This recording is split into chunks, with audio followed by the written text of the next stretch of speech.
आजच डाउनलोड करा आणि तुमच्या आवडत्या मालिकांचा आनंद लुटा।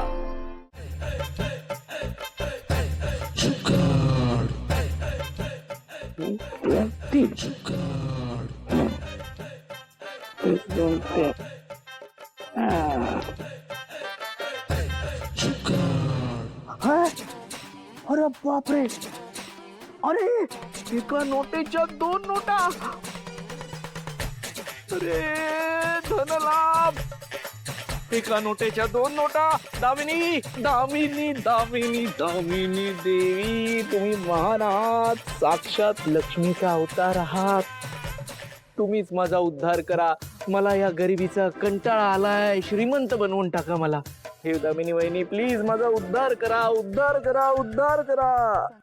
संतोषदा उठा। नाही नाही नाही, माझा आता तुम्ही उद्धार करूनच टाका, श्रीमंत बनवूनच टाका मला। हो संतोषदा उठा आता। तुम्हाला आता कळालंच असेल की मला ही भविष्य सांगायची सिद्धी खरंच प्राप्त झाली आहे। खरं तर मला ही सिद्धी खूप पूर्वी प्राप्त झाली, पण आता मी ठरवलं की ज्या लोकांना माझ्या या सिद्धीची गरज असेल त्यांना मी हे असंच मार्गदर्शन करत राहणार। अरे वा वा वा, तुमचं पुढलं मार्गदर्शन आत्ताच करा, मलाच करा। सांगा मला पुढची धनप्राप्ती, धनलाभ कधी होणार आहे, सांगा। ऐका ना संतोषदा, हा पुढचा धनलाभ असा लगेच नाही होणार। त्यासाठी तुम्हाला काहीतरी करावं लागेल। काय करावं लागेल सांगा ना, काय करावं लागेल? काहीही करायला तयार आहे मी, जीव पण द्यायला तयार आहे। नाही नाही नाही, पण जीव नका मागू।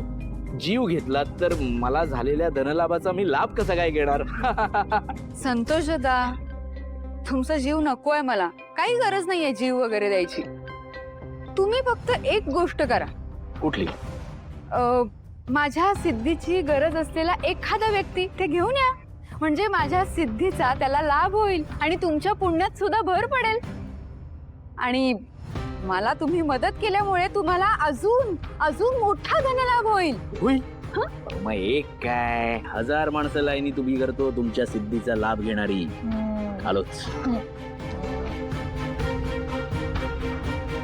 तुम्हाला एक गंमत सांगू का? हा जो वेडा झाला ना की मला धनलाभ झाला, मला धनलाभ झाला, ते पैसे खरं तर मीच लपवले होते।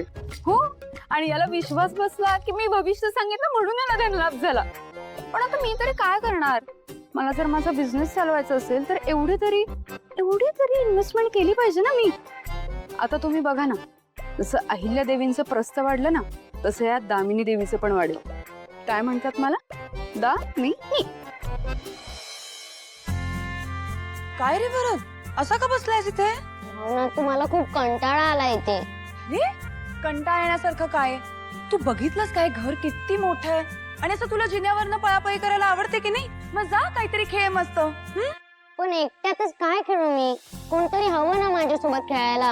अरे काय रे वरद, कंटाळला काय? मी एक काम करतो, मी ना बॉल कुठेतरी टांगतो, तू मस्तपैकी बॅटने स्ट्रोक्सची प्रॅक्टिस कर। हा, पण मला कोणासोबत तरी खेळायचंय। भरत, आता सारखं तुझ्याशी खेळायला कोण असणार बरं इथे? हा, इकडे झाडं बघितलीस का किती लावली आहेत? आणि आता शाळेतही बागकाम शिकवत असतील ना तुम्हाला, मग प्रत्येक रोपाचं नाव तुला आता माहिती पाहिजे आणि बागकामही यायला हवं, हो ना? हे बघ, असं झाड आहे ना, नीट बघायचं।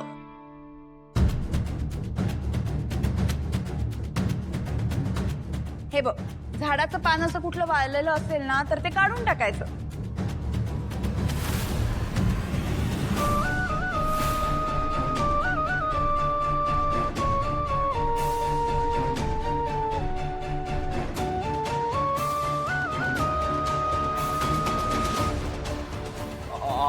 हो मॅडम, अहो कशाला काढलं तुम्ही ते पान? म्हणजे झाडांना कदाचित आवडत असेल सुकलेलं पान, आपल्याला काय माहिती, हो की नाही रे? आणि मुळात माझं असं म्हणणं आहे की झाडांना हातच कशाला लावायचं आपल्याला, हो की नाही? द्या ना ते पान। का? अहो, हात न लावायला हे काय लाजाळूचं झाड आहे का? नाही, लाजाळूचं नाही आहे, पण याला जाळू का त्याला जाळूचं झाड आहे ना ते। काय? नाही नाही, काय नाही, तुम्ही पान द्या ना पटकन। हा हा, तर मी एक काम करतो आता, मी जानवी आत्याकडनं गम घेऊन येतो आणि चिकटवून टाकतोय पान, आणि आपण लावून टाकूया परत। हा, म्हणजे विषयच संपला, हो की नाही? सिद्धू काका, तू असेच जोक मारा म्हणजे मला बोर होणार नाही. तुझं जाऊ दे रे, आपल्या सगळ्यांचं काय होणार आहे देवच जाणे. फायदा आहे तुझा. कसला फायदा? नाही, मी नाही आतमध्ये येणार, अजिबात येणार नाही. माझ्या कानावर आलंय की मी आत आले तर मला नाचायला लागेल. मला नाही जमणार. हे बघ, तू आत आली नाहीस ना तर नुकसान आहे तुझं. नुकसान? कसलं नुकसान? आतमध्ये पैशाची खाण आहे, खाण. खाण आतमध्ये? कोणाबद्दल बोलतोयस तू? आई बाबांबद्दल बोलतोयस? अरे आई बाबांकडे पैसे असते तर दिले नसते का त्यांनी मागच्याच वेळेला? माहितीये ना तुला मागच्या वेळेला काय केलं होतं बाबांनी? हा, आणि आईनी काय केलं होतं? ते कडक लक्ष्मीचं वगैरे काहीतरी रूप घेतलं होतं आणि त्रास दिला होता. मला तर केवढी कामं लावली होती. घर साफ करायला लावलेलं, एवढं अख्खं मोठं घर. त्याच्यानंतर भांडी घासायला लावली होती, कपडे धुवायला लावले होते, केवढी कामं सांगितली होती. आणि सगळ्यात महत्वाचं म्हणजे ओढवा उभं केलं होतं मला आणि हरीशला. पाय दुखले माझे, कंबर दुखली माझी. खरं तर असंच वागायला पाहिजे तुझ्याशी. बरोबर वागले ते. तुझी पण टाचली ती बघितली आम्ही खिडकीतून. आई बाबांचा विषय कशाला करते? ए आता कसं पकडलं गेला? मुद्द्याचं बोल. दामिनी, अं? हा, ती आहे पैशांची खाण. तिला भविष्य सांगता येतं. साक्षात्कार झालाय म्हणे तिला. वेड आहेस का तू? दामिनी, अरे तिला स्वतःच भविष्य माहिती नसेल. ती कशाला लोकांचं भविष्य सांगते? बावळट बाई आहे ती एक नंबरची. तू कशाला मध्ये बोलतोय? तुला कळतच नाही काही. अगं मी स्वतः अनुभव घेतलाय. तू? हा, माझ्यावर विश्वास आहे ना? नाही. हा? अगं पैशांच्या बाबतीत, हिशोबाच्या बाबतीत तरी विश्वास आहे ना माझ्यावर?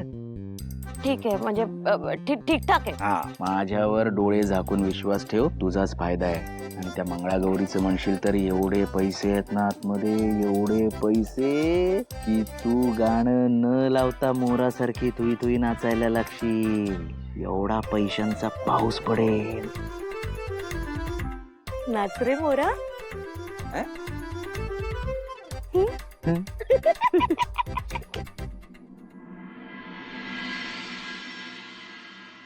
राम राम. मी पद्मावती घोरपडे.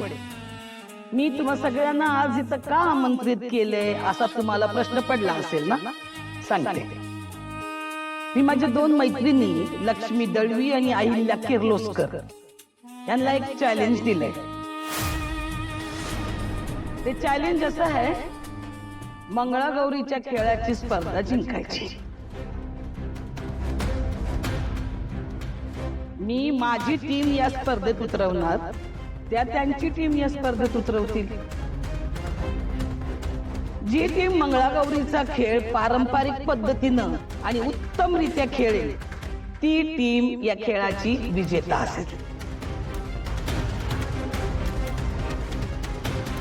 हा, आणि जी टीम हरेल तिने जिंकलेल्या व्यक्तीचं जे सांगेल ते ऐकायचं. मी माझ्या 2 मैत्रिणींना स्टेजवर आमंत्रित करते, त्यांनी त्यांची टीम घोषित करावी. पहिला आपापसात स्पर्धा करायची होती ना, मग हा एवढा मोठा विषय का करते? आता आपण याच्या कुठल्याच गोष्टींना आळा नाही घालू शकत. हे बघ, चॅलेंज तर स्वीकारलंय, आता जिंकण्यावर फोकस करूया.